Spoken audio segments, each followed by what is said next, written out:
importante destacar que esta enfermedad también puede ser llamada como artritis gotosa aguda y en este caso está asociada a la hiperuricemia, caracterizándose por la cristalización del urato monosódico, esto en articulaciones y en tejidos, y también se puede acumular en leucocitos de líquido sinovial, en cartílagos, tendones, en tejido celular subcutáneo, ojos en este caso, y en algunos casos esto puede ser crónico, llevándonos a terminar con un compromiso de la función renal, nuevamente por la acumulación de cristales en los túbulos colectores y en los uretres.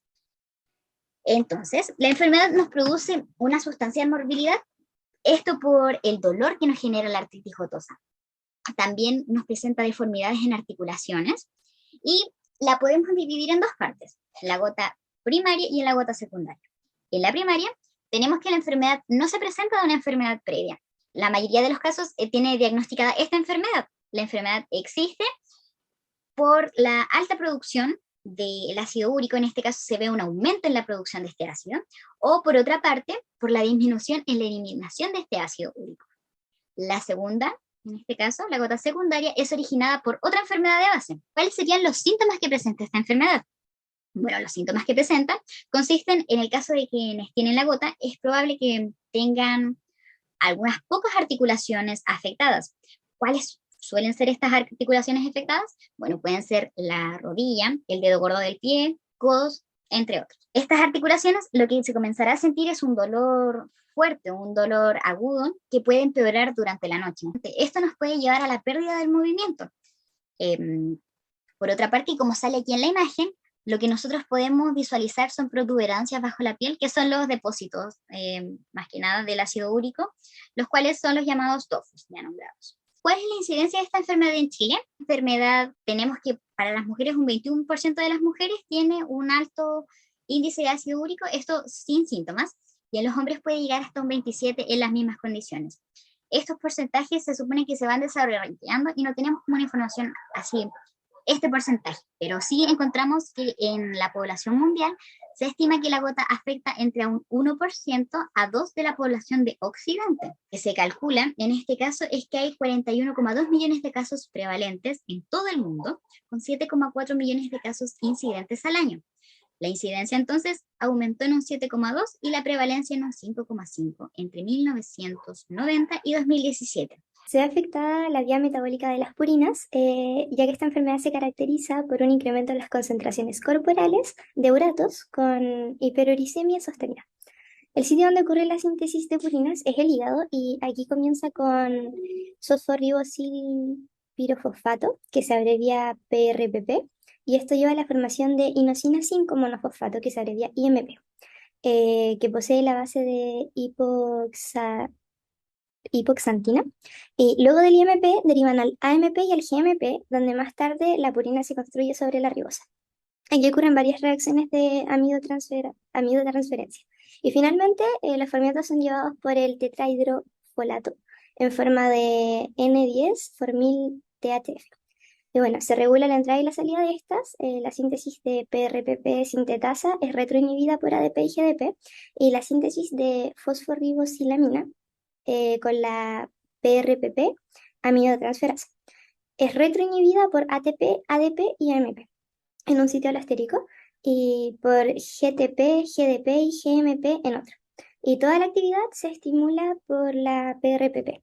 Y finalmente, en la ramificación que va desde IMP a AMP y GMP, la acumulación de ATP acelera la síntesis de GMP y viceversa, ya que la adenilosulcinato sintetasa es inhibida por AMP y la IMP deshidrogenasa por GMP. ¿Y qué se ve afectado? Si bien sabemos que esto proviene del metabolismo de las purinas, a lo cual el etanol aumenta el catabolismo de las purinas en el hígado y la formación del ácido láctico, lo cual bloquea la secreción de urato en los túbulos renales, alterando su función y provocando la retención del urato.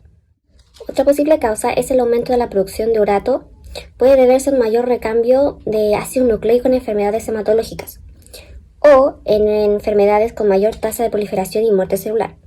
Otra posible causa podría ser la deficiencia de la hipoxantina guanina, fosforribosiltransferasa puede ser su deficiencia completa, o una sobreactividad de la misma, la cual está involucrada en la biosíntesis de la purina mediante la ruta de rescate de nucleótidos, lo cual su función es catalizar la reacción de adenina y el fosforibosil pirofosfato para formar el AMP.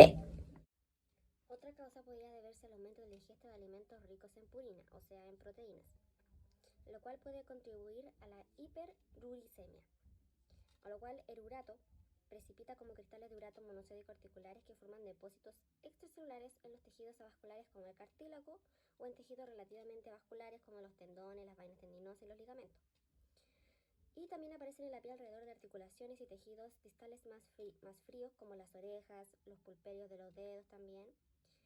Pero en el caso de una hiperuricemia grave prolongada, pueden depositarse cristales de urato monosódicos en grandes articulaciones centrales y en el parénquima de órganos como el riñón, que es muy importante.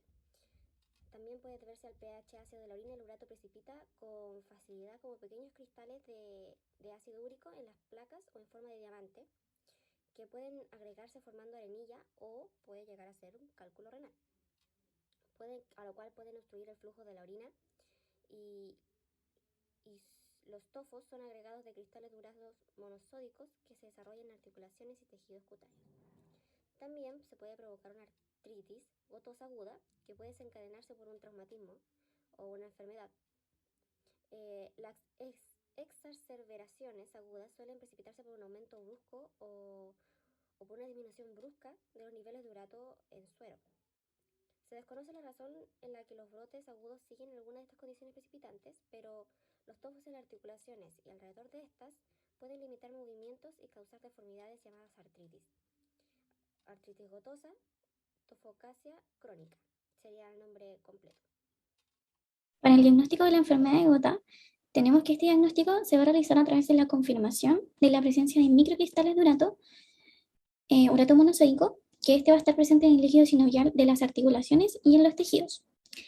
La visualización de estos microcristales va a ser mediante un microscopio óptico y con esto podemos obtener un diagnóstico de la enfermedad de gota.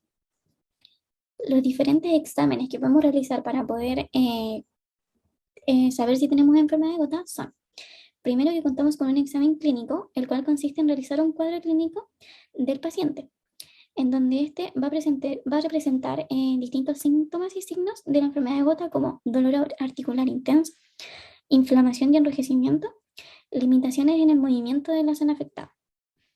Otro examen, que es el más común, es el del análisis del líquido sinovial, en donde el médico con una aguja va a extraer parte del líquido de esta articulación afectada y va luego a examinarlo con un microscopio y va a detectar la presencia de cristales de urato. Luego, otra forma de examen, tenemos el análisis de sangre. En el análisis de sangre podemos medir los niveles de ácido úrico en la sangre. Eso sí, este tipo de examen no siempre es... Dentro de los tratamientos de la gota tenemos dos: uso de fármacos y no uso de fármacos. Dentro del no uso de fármacos tenemos la recomendación dietética y el cambio en el estilo de vida. Este consta de 3 a 6 meses y va acompañado de una constante revisión de los doctores. Tenemos que limitar el consumo de alimentos ricos en purina, una alta dosis de fructosa natural, consumir alimentos lácteos bajos en grasa o mejor sin ellas, disminuir el consumo de alcohol. Además, si tenemos obesidad hay que tratar de bajar de peso y prevenir desencadenantes de ataques de artritis gotosa. El tratamiento de fármacos consiste en reducir la uricemia. ¿Qué va de esto? Tratar de tenerla por debajo de los 6 miligramos en plasma de forma persistente. ¿Qué más? Tenemos fármacos como por ejemplo la alopurinol, que es un profármaco análogo de purinas que se transforma en oxipurinol e inhibe la enzima XO. Además tenemos la benzbromarona, que es potente inhibidor del transporte renal a través de URAT1, que aumenta la excreción renal de ácido úrico. También tenemos febuxostat, que inhibe de forma intensa y selectiva la XO, favoreciendo así la eliminación renal y hepática del ácido úrico. Además, tenemos que saber que siempre acompañado de un tratamiento para reducir la uricemia, debemos acompañarlo por un tratamiento para los episodios agudos de inflamación o EAI. ¿Qué utilizamos para estos tratamientos? Utilizamos un medicamento llamado colchicina. Lo que hace es tratar de bajar los niveles concentrados de cristales de monosodiaco y además exógenamente tenemos que aplicar apósitos fríos, reposo de la articulación afectada. Si se emplean férulas deben ser abiertas para evitar cambios bruscos en la concentración de urato y sérico.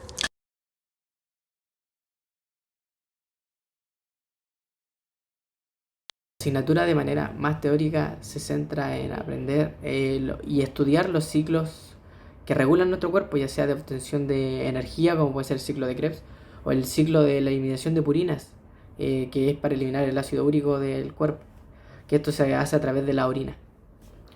Y esto es a un nivel más teórico, por supuesto. A nivel más de laboratorio se centra en la obtención y la cuantificación de cuánto ácido úrico está en sangre, o ya sea de otra cosa para determinar glicemia, colesterol, lípido, todo eso. Pero en este caso se centra en el ácido úrico y cómo detectar si hay niveles altos para indicar en este caso que es gota. No necesariamente los niveles altos de ácido úrico indican gota, pero sí es algo preocupante. Para el examen de gota puede ser en sangre o en orina. Y esto se determina a través de 3 tubos que van a ir a un espectrofluorómetro. El primero va con el reactivo, en este caso es algo que haga reaccionar el ácido úrico en sangre o en orina.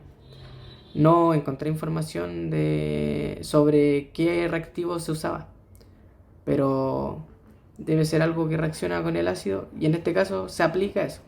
Más agua, el primer tubo. El segundo tubo es una muestra de sangre o de orina con niveles normales de ácido úrico, más el reactivo. Y al final es la muestra problema, ya sea orina o sangre del paciente, más el reactivo, y así el resultado nos arroja si los niveles están altos o normales de ácido úrico.